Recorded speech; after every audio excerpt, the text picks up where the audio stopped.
Hello everyone, my name is Renuka. Today in this video कि आप सीटेक की प्रिपरेशन कैसे करें, हाउ टू प्रिपरेशन सीटेक।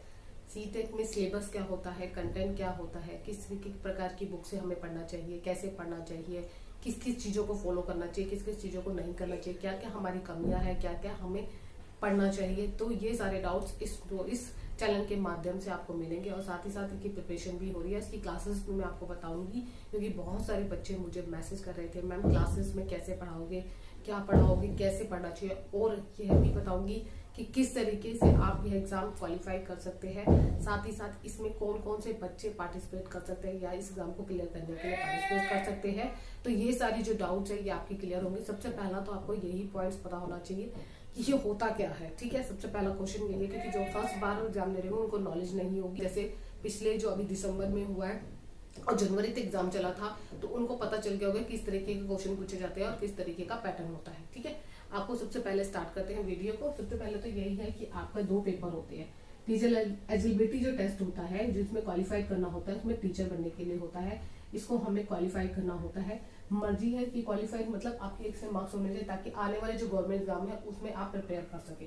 सबसे पहला तो इसमें 2 एग्जाम होते हैं, पेपर 1 और पेपर 2। ठीक है, इसका जो है, इसकी जो क्राइटेरिया है, इन्होंने क्या दिया हुआ है कि जो 12वीं प्लस है, यानी कि 12वीं वाले स्टूडेंट है जिन्होंने बीएड की हुई है, बीएड करी हुई है या डीवीटी करी हुई है या आपकी डाइट करी हुई है, या इसके अलावा आपका जो होता है बैचलर एलिमेंट्री एजुकेशन जो होता है, एलिमेंट्री एजुकेशन होता है, उसके लिए जो एग्जाम होते हैं, उन सब के लिए ये जो एग्जाम करने के बाद आपको क्या करना है, इस एग्जाम के लिए आपको ये चीज क्वालिफाई करके आप ये एग्जाम दे सकते हैं। अगर आप सेमेस्टर 1 में है, ये सेमेस्टर 2 में है, ये सेमेस्टर 3 में है, ये सेमेस्टर 4 में है, ये सेमेस्टर 5 में है, आप जिस भी सेमेस्टर में ये एग्जाम दे सकते हैं। ठीक, ये होता है प्राइमरी टीचर के लिए। प्राइमरी टीचर यानी कि छोटी क्लासेस में पढ़ाने के लिए होता है, 1st to 5th क्लास के बच्चों को पढ़ाना पड़ता है। ठीक है, जूनियर लेवल का जो पेपर होता है वो जूनियर क्लासेस होती है, 6 to 8 क्लास का होता है। इसमें आपके ग्रेजुएशन में चाहे 1st ईयर हो, चाहे 2nd ईयर हो, चाहे 3rd ईयर हो, आपको प्लस आपका बीएड कर रहे हैं तब भी आप ये एग्जाम को दे सकते हैं। चाहे एग्जाम 1st ईयर में है, चाहे 2nd ईयर में है, कोई की क्वालिफाई करना कोई अच्छा है कि आने वाले एग्जाम के पहले ही आपको प्रिपेयर है, लेकिन आपको पता होना चाहिए कि किस तरीके। ठीक है, मैंने आपको दोनों पेपर के लिए बता दिया। दूसरी चीज, अब ये पेपर जो है, ये पेपर जो पीआरटी वाले जो बच्चे होते हैं, जो प्राइमरी वाले बच्चे होते हैं, उनके लिए होता है और उनके लिए ये दिया होता है। लेकिन अब क्या हो गया है कि आप दोनों पेपर भी दे सकते हैं। आप अगर जेबीटी में है, अगर आपने बीएड किया हुआ है ना, बीएड किया हुआ है तो आप दोनों पेपर दे सकते हैं, पेपर 1 भी और पेपर 2 भी। इसके अलावा अगर आपने जेबीटी किया हुआ है, इन 3 चीजों को किया है, तो पेपर 2 नहीं दे सकते। उसके लिए बीएड कंपलसरी है कि आपका बीएड होना जरूरी है, तभी आप पेपर 2 के लिए एलिजिबिलिटी क्राइटेरिया में जो है इसके अंदर आओगे। ठीक है, दूसरी चीज यहाँ पे सबसे पहला जो है ये सिलेबस है, ये पेपर 1 का सिलेबस है, ये पेपर 2 का है, क्योंकि कौन कौन से कंटेंट आते हैं। ठीक है, आपको मैंने डिटेल में समझा दिया कि इसमें पीआरटी और टीजीटी के लिए कौन कौन से क्राइटेरिया होते हैं, वो आपको देने होते हैं। टीजीटी के लिए आपको मैंने बता दिया यहाँ पे, और ये पीआरटी के लिए। अब यहाँ पे देखिए कि सिलेबस क्या है। पेपर 1 में जो होता है वो सीडीपी, मैथ्स, ईवीएस, लैंग्वेज 1 और लैंग्वेज 2 होता है। 30 मार्क्स के आपके सिलेबस आते हैं और 30 मार्क्स का आपके पेपर में आता है, और 30 मार्क्स को भी आपको डिवाइड किया हुआ है 2 पार्ट्स में। ठीक है, इसमें तो 30 मार्क्स हो गया। आपका मैथ्स में भी 2 पार्ट्स होते हैं। एक तो मैथ्स आपका जो होता है, इसको ध्यान से समझिए, मैथ्स जो होती है आपकी 3rd to 5th क्लास के जो बच्चे होते हैं उनके लिए होती है।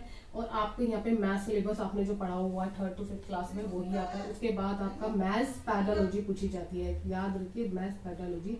यहाँ पे 15 मार्क्स की मैथ्स पैडालॉजी, मैथ्स और 15 नंबर की मैथ्स पूछी जाती है। उसके बाद ईवीएस में क्या करना होता है, ईवीएस में भी सेम आपकी है ईवीएस सब्जेक्ट, जिसमें पर्यावरण अध्ययन के बारे में पूछा जाता है। तो पर्यावरण अध्ययन में जैसे आपने पहनावा किस तरीका होता है, किस तरीका का खान पान होता है, किस तरीके के लोग रहते हैं, कौन कौन से पक्षी के बारे में पूछ सकते हैं। तो पिछले जो एग्जाम हुए थे उनमें ये सारी चीजों को पूछा गया था। तो इसी चीज को ध्यान में रखते हुए 15 मार्क्स की जो ईवीएस होती है और 15 मार्क्स की आपकी पैडालॉजी सेक्शन होता है, यानी दोनों मिलाकर आपके 30 मार्क्स होते हैं। अब लैंग्वेज 1 की बात सुनिए।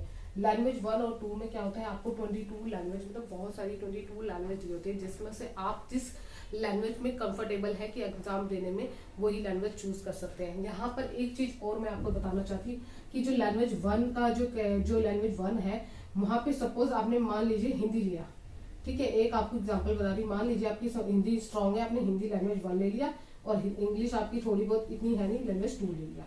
अब इसमें क्या होता है कि इसमें भी 30 मार्क्स का आता है, लेकिन आपका 15 मार्क्स का एक पैराग्राफ और 15 मार्क्स के जो आपकी पेडोलॉजी सेक्शन है। सेम लैंग्वेज 1 में भी 15 मार्क्स की आपकी जो आपका ये है पैराग्राफ और इसकी 5 पोएम प्लस 15 मार्क्स की पेडोलॉजी। अब इसमें एक चीज और ध्यान रखिए, जैसे मान लीजिए सपोज आपने लैंग्वेज 1 भरी है, लैंग्वेज 1 आपने लिया है, तो इसमें जो आपका दिया होता है, इसमें जो सबसे पहला होता है, एक तो देता होता है पैसेज, आपको दिया होता है पैसेज, और दूसरा आपको यहाँ पे ऑप्शन में दिया होता है जो कि 9 मार्क्स का आता है, और उसके अलावा जो 15 मार्क्स पार्टीशन करे होते हैं इसी पैराग्राफ में, एक होती है आपकी पोएम, दूसरी होती है और पोएम दी हुई होती है। इसमें लैंग्वेज 1 की बात करें कि क्या दिया होता है, मैसेज और पोएम दिया होता है, यानी कि गद्यांश और पद्यांश दिया होता है, और वो ही आपको 16। इसमें से थोड़ा बहुत आपके ग्रामर के क्वेश्चन भी पिछली बार पूछे गए थे, हिंदी ग्रामर के क्वेश्चन, अगर हिंदी लैंग्वेज ली है तो। हिंदी लैंग्वेज ली है तो इसमें पूछा गया था उपसर्ग प्रत्यय कौन सा पूछा गया था, उपसर्ग कौन सा है, उसके बाद प्रत्यय कौन सा है, प्रत्यय के क्वेश्चन पूछे गए थे।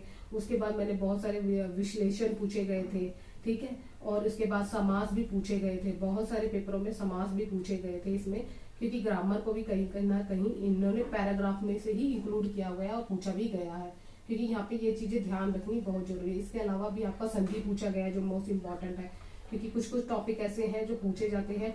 और यहाँ पे ये पूछा गया था कि वाक्य में पूछा जाता है कि वाक्य में कितने प्रकार के होते हैं, उसमें से क्वेश्चन एक वाक्य दे देंगे, या तो फिर आपकी क्रिया विशेषण भी पूछ लेते हैं, कभी कभी क्रिया विशेषण भी पूछ लेते हैं। तो कुछ टॉपिक ऐसे हैं जो हिंदी के आपको पढ़ने हैं, आपको डिटेल में नहीं पता, ये वर्बली पता होना चाहिए कि क्या होता है, ठीक है।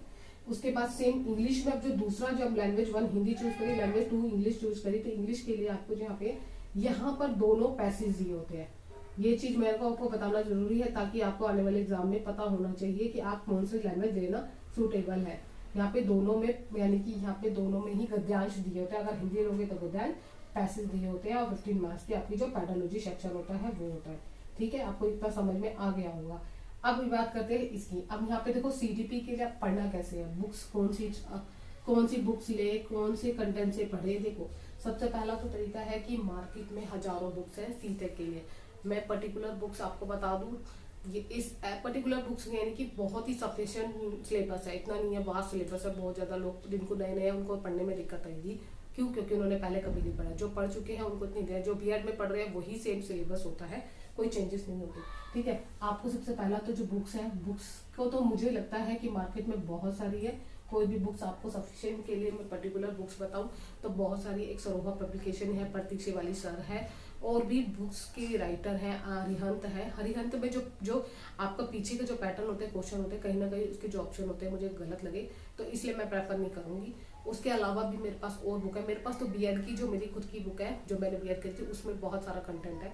तो आप इसके अलावा मेरे खुद के नोट्स ले सकते हैं। पेड नोट्स होंगे, वो मैं आपको सारी डिटेल टेलीग्राम चैनल पर बताऊंगी। आप वहाँ पे टेलीग्राम चैनल ज्वाइन कर लेना, वहाँ पे मैं पेज बहुत ही इजी तरीके से मैंने बनाए हुए, क्योंकि एग्जाम मैंने खुद का क्वालिफाइड करा है। यहाँ पे मैं मार्कशीट दिखा दूंगी। बहुत सारे बच्चे मुझे कमेंट्स कर रहे थे कि मैडम मार्कशीट कैसी होती है इसकी, तो मैं मार्कशीट दिखा दूंगी आपको किस तरीके से होती है, वो भी मैं आपको शो कर दूंगी, ठीक है। आप क्या करना है, सिर्फ आपको पेड नोट्स लेने हैं, बहुत इजी थे। सीडीपी के लिए मैंने आपको बता दिया, सीडीपी के लिए बहुत ज्यादा कंटेंट नहीं है। ग्रोथ एंड डेवलपमेंट क्या होता है, फिर आपके जो मेन है हेरिडिटी इन्वायरमेंट क्या होता है, सोशलाइजेशन क्या होता है, मोटिवेशन क्या होता है, पियाजे की थ्योरी, लीवी-वाइगोत्स्की की थ्योरी, स्किनर की थ्योरी, उसके बाद आपकी कोलबर्ग की थ्योरी जिसमें नैतिकता के सिद्धांत है। तो बहुत सारी लिमिटेड थ्योरी है, बहुत ज्यादा नहीं है, लेकिन थ्योरी को समझना बहुत है, बट इसमें से बहुत क्वेश्चन आते हैं, ठीक है। ये चीज मैंने आपको समझा दी थी। मैथ्स के लिए आपको 6 to 5th क्लास की मैथ्स की एनसीईआरटी की बुक्स प्रेफर करनी है। एनसीईआरटी के अलावा बाहर से कोई क्वेश्चन नहीं आते, और इसी को ही पढ़ना है। पेडोलॉजी के लिए, मैथ्स के लिए अलग से मैं जो बुक्स है, मेरे नोट्स ले लीजिए। मेरे नोट्स नहीं ले सकते, जहाँ पे भी अगर आपको कंटेंट ये बुक है, बुक में मार्केट में अवेलेबल होगी। कोई भी बुक, बेस्ट बुक जो है वो मैं अभी देखूंगी और लिंक में दे दूंगी, वहां से आप ले परचेज कर सकते हैं, ठीक है। बुक्स के अलावा आप मेरे नोट्स भी ले सकते हैं, क्योंकि मेरे नोट्स में डिटेल में आपको पेडोलॉजी ज्यादा नहीं है, क्योंकि 50 मार्क्स में आपको सिर्फ बहुत ही लिमिटेड सिलेबस दिया हुआ है, वो पढ़ सकते हैं। ईवीएस के लिए 3rd to 5th क्लास की आपको एनसीईआरटी पढ़नी है। ईवीएस के लिए भी सेम आपको यही पढ़नी है, 3rd to 5th क्लास की।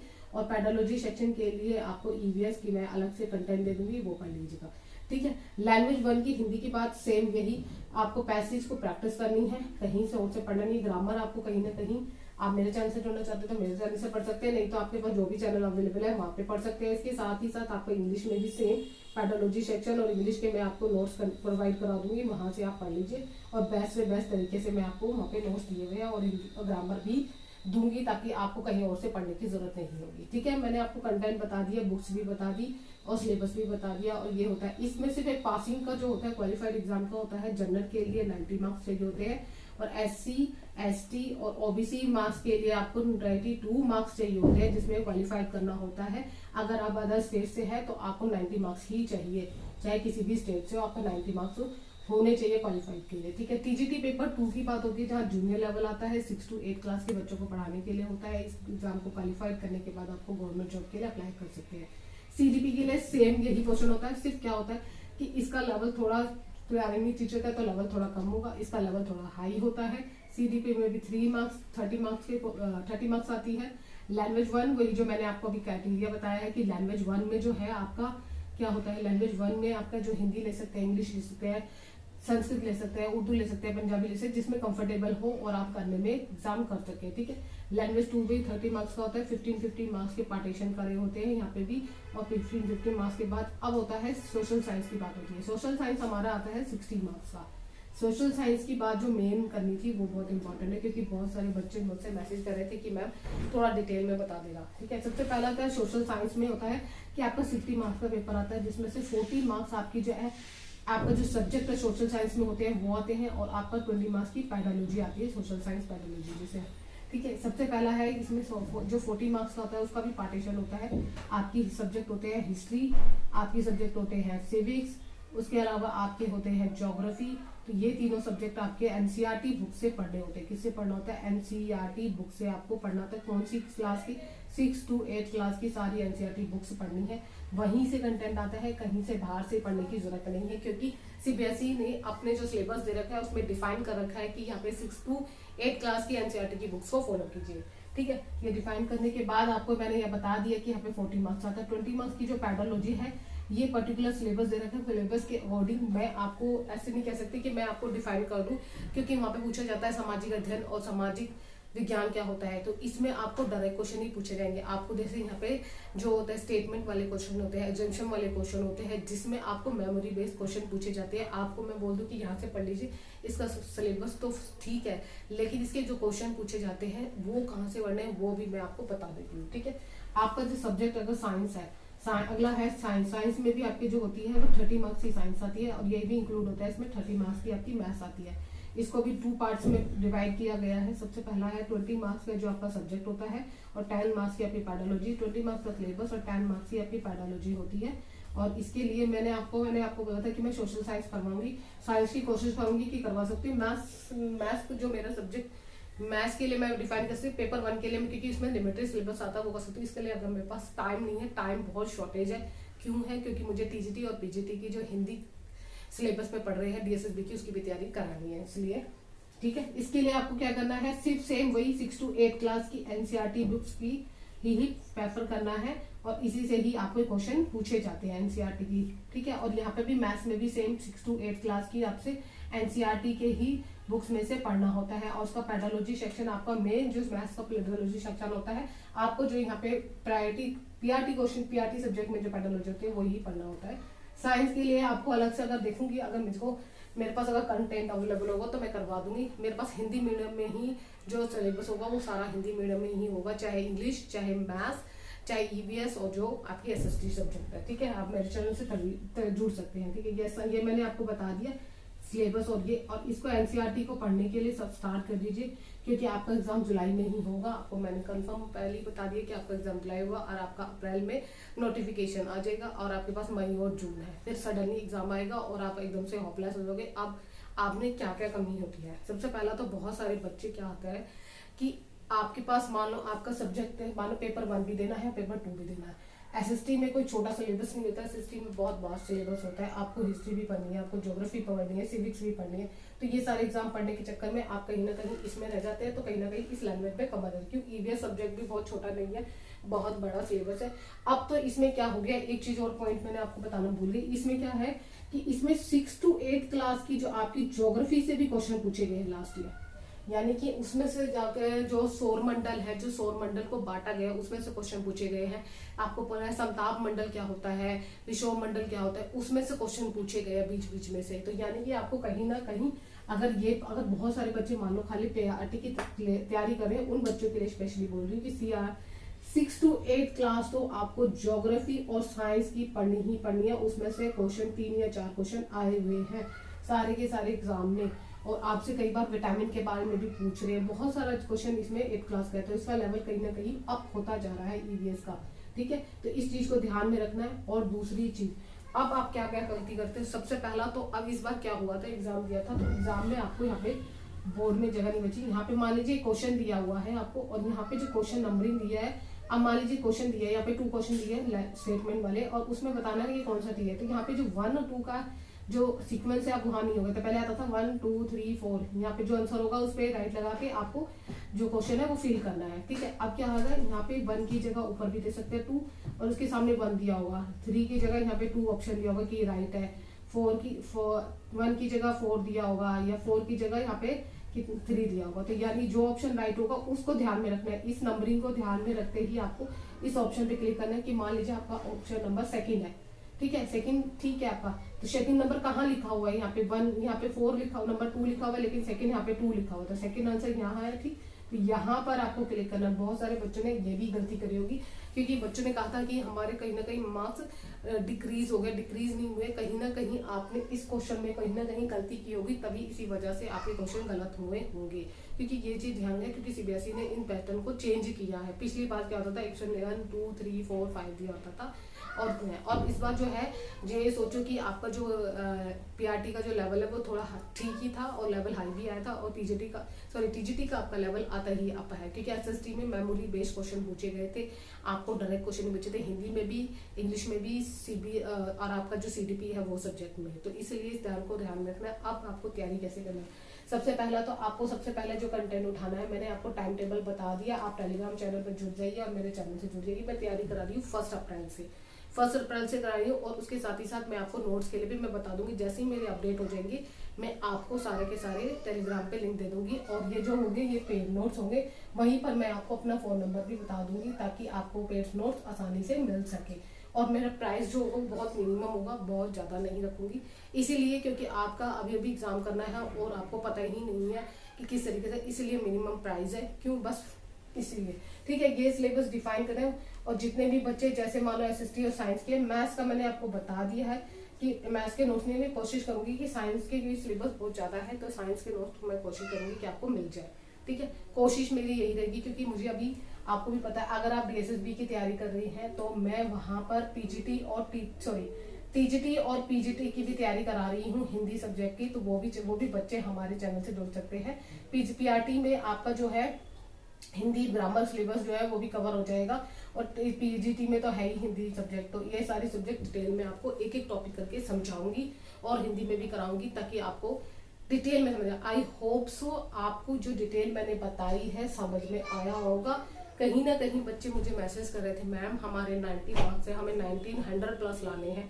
देखिए, आपके अगर मार्क्स 90 प्लस है, ठीक, मान लीजिए आपके 90 प्लस है और 100 प्लस लाने हैं, तो मेन क्या मोटिव होना चाहिए। क्योंकि अभी यहाँ पे क्या है कि आप अगर एग्जाम में देने जा रहे हो, कोई भी एग्जाम, मैं अपने पॉइंट ऑफ व्यू से कह रही हूँ कि अभी आपको प्लस लाने की जरूरत नहीं है। क्यों, क्योंकि अभी फिलहाल के लिए जो अभी कह रहे हैं कि इलेक्शन होंगे, इलेक्शन 22-24 में इलेक्शन हो रहे हैं, तो उससे कहीं ना कहीं पहले आपके एग्जाम होंगे। वो आपकी मर्जी है कि इंक्रीज करना है नहीं करना, लेकिन मुझे नहीं लगता कि इसको दोबारा देना चाहिए, नहीं देना चाहिए। मैं अपने पॉइंट ऑफ व्यू से बता रही हूँ, आपकी मर्जी है कि आप इसको देना चाहिए।